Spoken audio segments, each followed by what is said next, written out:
Sandali guys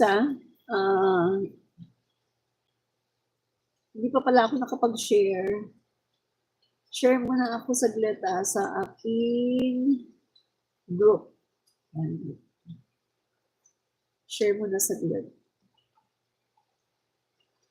Sa ating group. Yan. Okay.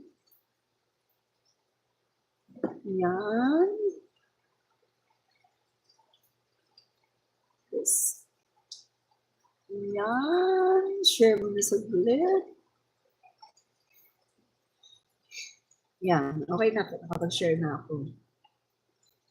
Okay guys, double tap to like. No? Double tap niyo po para makapag-like po kayo. No? So, tuloy na po natin ang ating live.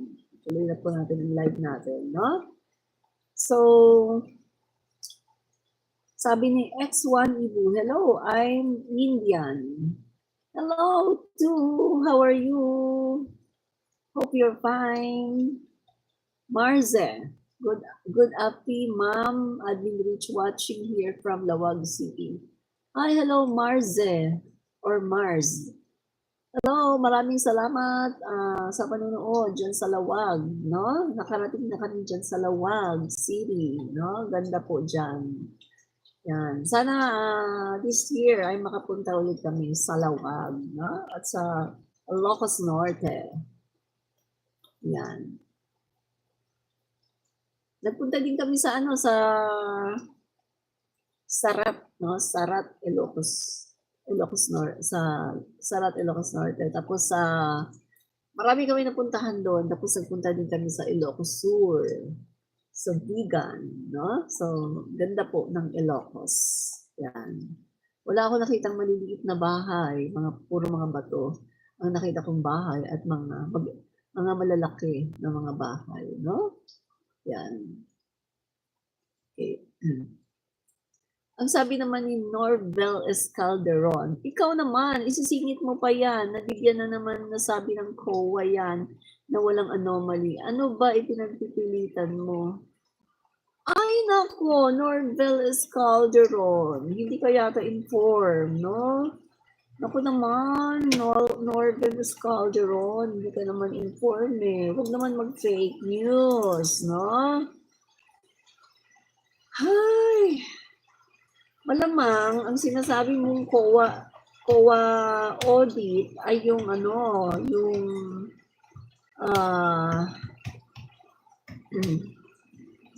tuwain mo natin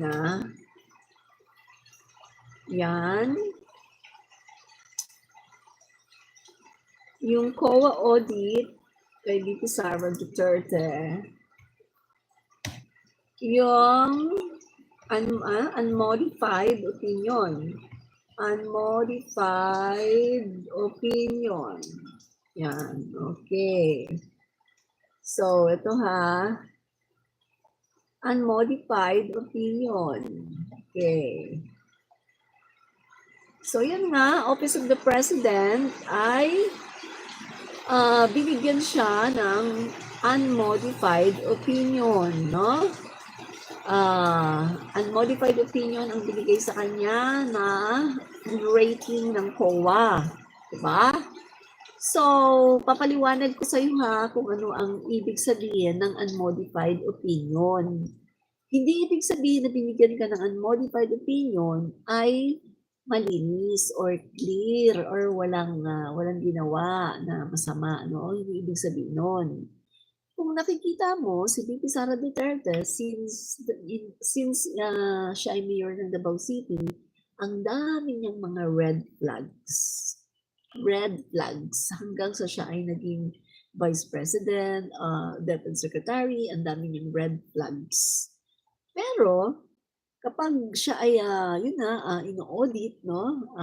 Maraming red flags, kahit marami siyang red flags at maraming tinatanong ang state auditor natin, ay nabibigyan siya ng unmodified opinion. So, papaliwanag ko sa iyo kung anong ibig sabihin ng unmodified opinion for your clarification, no? Okay, paliwanag ko sa inyo. Para alam mo, diba? Kasi mas maganda na ang may alam para hindi tayo nagmumukhang tanga. Okay. Hindi ko sinabing tanga ka ha. Ang sabi ko lang ay maganda ang may alam para hindi nagmumukhang TANGA at bugok. Yan.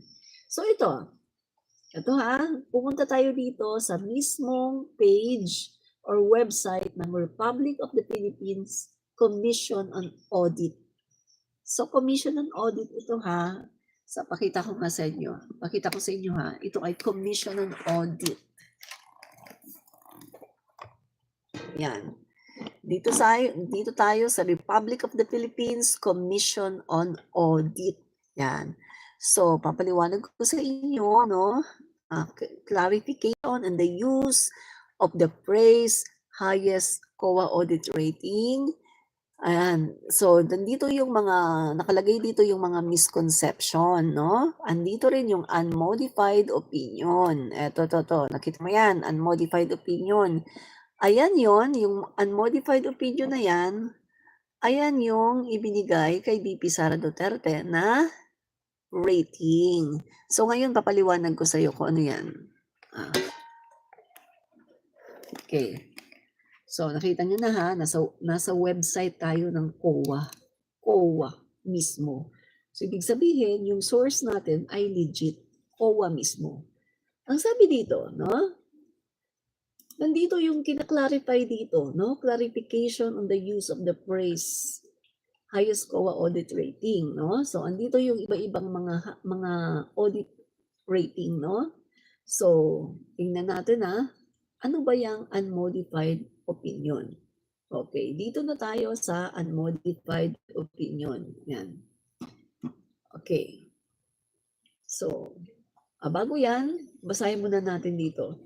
Meron palang unmodified at saka modified, no? An audit opinion pertains only to the financial audit conducted regularly by COA auditors on the agencies within its jurisdiction. It may be modified or unmodified, depending on whether an agency's financial statements are prepared in all material respects in accordance with the applicable financial reporting framework. So, dito na tayo. Unmodified opinion. So, ito ngayon yung unmodified opinion. Ito ngayon yung binigay kay VP Sara Duterte. Okay, basahin natin ha. Okay, makinig ng maigi. Sabi dito, an unmodified opinion also referred to as unqualified opinion is issued when the auditor concludes that the financial statements are prepared in all material respects in accordance with the applicable financial reporting framework. Meanwhile, a modified opinion includes qualified, adverse, and disclaimer of opinion is issued when the auditor concludes that based on the audit evidence obtained. No? So, inano niya, kanyang dinefine kung ano daw yung unmodified at kung ano daw yung modified opinion. No? So, ito ngayon, ang sinasabi dito, hindi daw ibig sabihin, no? So, tagalogin na natin, ang dami nito no? Hindi daw ibig sabihin na ikaw ay binigyan ng unmodified opinion, hindi daw ibig sabihin ay clear lahat or walang problema ang iyong mga isinabmit. Ang ibig lang sabihin ng unmodified opinion ay nag-comply ka. Nag-comply ka sa mga hinihingi na mga dokumento. Okay, bigyan kita ng example. Nung humingi ang COA ng mga receipts, no, mga resibo ng mga beneficiaries sa Office of the Vice President at sa DepEd, nag-comply. Nag-comply ang opisina ni VP Sara Duterte. Nagbigay ng mga resibo, no, Nagbigay sila ng mga resibo ng mga beneficiaries. Ang kaso, ang tanong natin dito, yung mga resibo ba totoo? Yung mga resibo ba legit? Doon tayo ngayon nagkakatalo. Oo, nag-comply siya, nagbigay siya ng mga resibo. Pero, tama ba yung mga pangalan? Buhay ba yung mga tao na yun? Hindi ba ghost yun? Paano na lang yung sinasabi ng PSA na nalaman nila na yung mga nasa resibo ng mga beneficiaries ng confidential funds ni BP Sara Duterte ay hindi daw mga totoong tao. Wala daw Senomar, wala daw death certificate, wala daw marriage certificate, wala daw birth certificate. In short, karamihan sa mga isinabit ng opisina ni BP Sara Duterte na mga beneficiaries umano ng confidential funds ay hindi mga totoong tao ayon sa PSA. Yun ang ibig ko sabihin. Yun ang sinasabi ng COA na hindi daw ibig sabihin na binigyan ka ng unmodified opinion ay okay na, ay cleared ka na. Remember, si Congressman Acop, di ba, in-interrogate niya yung matabang babae na lawyer ng COA. Kalimutan ko yung pangalan, yung attorney na yun eh. Yung siya yung madalas na nagsasalita, ini-interrogate siya. Nung sabi sa kanya ni Congressman Acop, so ibig sabihin, hindi nyo pala chine-check yung napakaraming mga resibo na yan, mga Mary Grace Piatos, mga Kokoy Villamin, kung ano-ano mga pangalan. So ibig sabihin, hindi nyo pala chine-check yung mga resibo na yan kung totoong tao sila. So ibig sabihin pala, ministerial na lang pala ang inyong trabaho.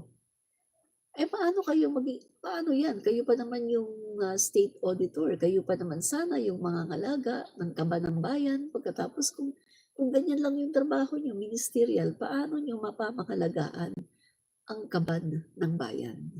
O, di ba? Tinanong siya, hindi siya masyadong nakasagot eh. Ang sinasabi lang niya,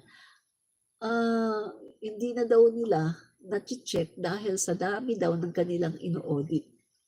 So siya mismo, umamin siya na nagre-receive lang sila ng mga resibo pero hindi na sila nag-check kung totoo ba ang mga resibo, kung totoong tao ba ang mga recipient.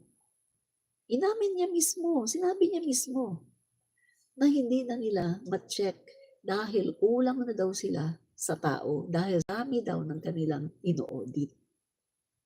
Kaya kayong mga DDS, hindi niyo pwedeng sabihin malinis ang Vice Presidente dahil lumabas sa hearing ng good governance ang napakaraming mga katiwalian na dapat sagutin ng Vice Presidente sa impeachment. Katulad na lang nitong mga halos libo-libong mga pangalan eh. Mga acknowledgement receipts na walang death certificate, walang birth certificate, walang Senomar. Tapos tinanong din sila, kung sakaling ito ay mga aliases, ibigay nyo sa amin yung master list. Sino-sino itong mga tao na to? Wala din silang maipakita. Sabi, mag-executive session tayo. Kung talagang ayaw nyong ipakita, sinasabi nyo na yun ay confidential. Sige, executive session. Sila-sila lang, walang media, walang camera. Ayaw din. Kasi nga wala kasi maipakita. Yan. Sa tingin mo ba kung pinakita lahat ito ni BP Sara Duterte at kung sinagot lahat ni BP Sara Duterte mga katanungan na maayos doon pa lang sa hearing sa Kongreso, sa tingin mo magkakaroon ng impeachment? Hindi tayo magkakaroon ng impeachment. Kung sinagot lang ito ng Vice Presidente, hindi niya sinagot eh. Kaya sa totoo lang, no, hindi niyo masisisi ang mga tao na nag-file ng impeachment.